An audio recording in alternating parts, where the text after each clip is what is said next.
it up quite well because that's why we're here. You know, you can make this issue as complicated as you want, or you can make it as simple as you want. And the simple is this: we're here for one reason: the future of our country, the future of our children, our children's children. We have skin in this game. We are not bystanders, we're stakeholders. And that's what we have to communicate to our elected officials.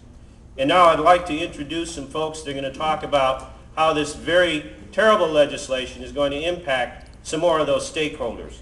First up, I'd like to introduce Doug Roberts, Jr. He is the Director of Environmental Policy with one of our partners in fighting for jobs in this state, the Michigan Chamber of Commerce. Doug?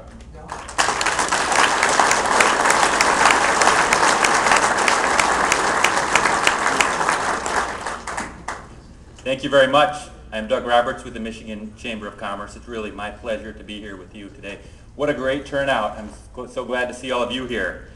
We all know that in Michigan our economy is hurting. We've been in a recession for nearly 9 straight years. We have an unemployment rate at 15%, highest in the nation. And forecasts show that we're going to continue to lag the rest of the country in job growth. Now we're down a little bit, but not out.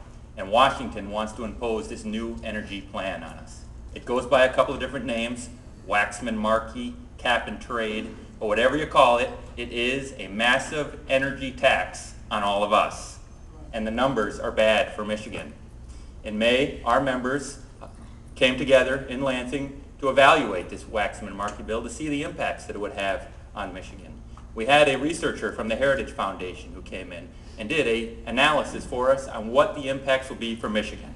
And the analysis shows that by 2025, when this bill really takes effect, Michigan will lose over 60,000 jobs and over $1 billion worth of income. This we cannot afford. Raising energy prices and chasing away Michigan jobs is a bad result for all of us.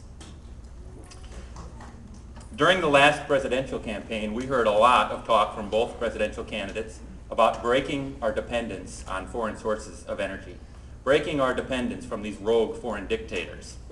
So the question is, does Waxman-Markey achieve that goal?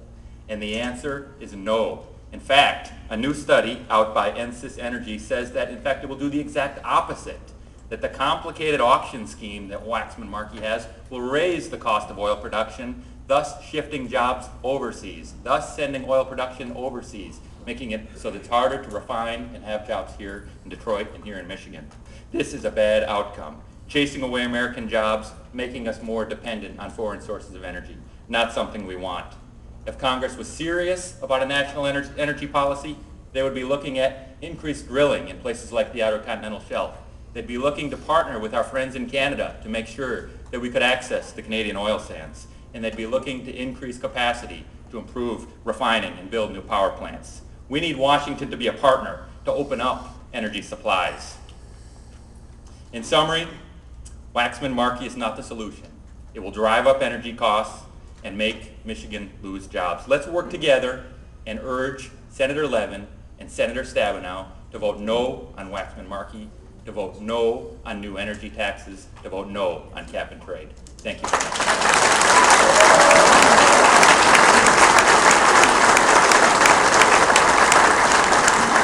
Thank you, Doug. Now, if you're like me and you've acquired a habit of eating, you're going to want to pay attention to this next speaker. Wayne H. Wood is the president of the Michigan Farm Bureau, and he's going to tell us what's in it for the farmers with this legislation if it passes the way it is. Welcome.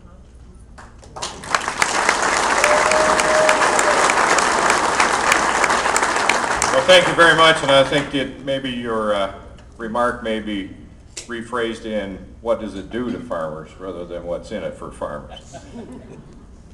Well, you know, when we heard this rally was going to take place and Michigan Farm Bureau was offered the opportunity to speak, we were really elated because this whole issue is something that's very important to farmers.